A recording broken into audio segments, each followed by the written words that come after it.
हे भवानी, धीर बुद्धि मुनि और ज्ञानी तो बहुत हुए, पर ऐसा कठोर तप किसी ने नहीं किया।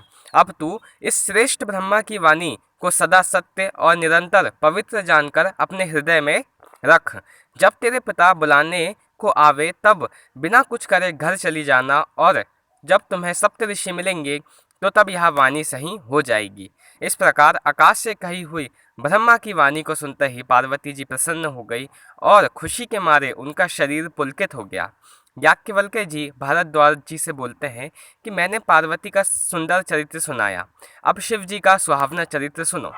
जब से सती ने जाकर शरीर त्याग किया तब से शिव जी के मन में वैराग्य हो गया। वे सदा श्री रघुनाथ का नाम जपने लगे और जहाँ तहाँ श्री रामचंद्र जी के गुणों की कथाएं सुनने लगे। चिदानंद, सुख के दाम, मोह मद और काम से रहित शिव जी संपूर्ण लोगों को आनंद देने वाले भगवान श्री हरि श्री राम जी को हृदय में धारण कर भगवान के ध्यान में मस्त हुए पृथ्वी पर चलने लगे।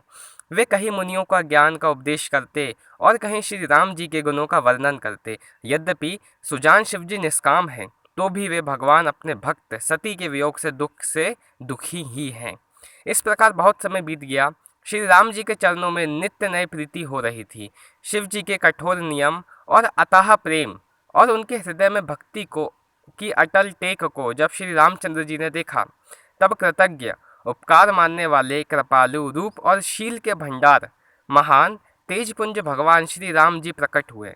उन्होंने बहुत तरह से शिव जी की सराहना की और कहा कि आपने बिना ऐसा कठिन व्रत कौन निभा सकता है। श्री रामचंद्र जी ने बहुत प्रकार से शिव जी को समझाया और पार्वती का जन्म सुनाया। कृपा निधान श्री राम जी ने विस्तार पूर्वक पार्वती जी के अत्यंत पवित्र करनी का वर्णन किया। फिर श्री राम जी ने शिव जी से कहा, हे शिव जी, यदि आप मुझ पर आपका स्नेह है तो अब आप मेरी विनती सुनिए। मुझे यह मांगे दीजिए कि आप जाकर पार्वती के साथ विवाह कर लेंगे। शिव जी ने कहा, यद्यपि ऐसा उचित नहीं है, परंतु स्वामी की बात में भी टाली नहीं जा सकती। हे नाथ, मेरा यही परम धर्म है कि मैं आपकी आज्ञा को सिर पर रखकर उसका पालन करूं। माता, पिता, गुरु और स्वामी की बात को बिना ही विचारे शुभ समझना या करना या मानना चाहिए। फिर आप तो सब प्रकार से मेरे परम हितकारी हैं। हे नाथ, आपकी आज्ञा मेरे सिर पर है। शिव जी की भक्ति, ज्ञान और धर्म से युक्त वचन सुनकर राम जी प्रभु संतुष्ट हो गए। प्रभु ने कहा, हे हर, आपकी प्रतिज्ञा पूरी हो गई, अब हमने जो कहा है उसे हृदय में रखना।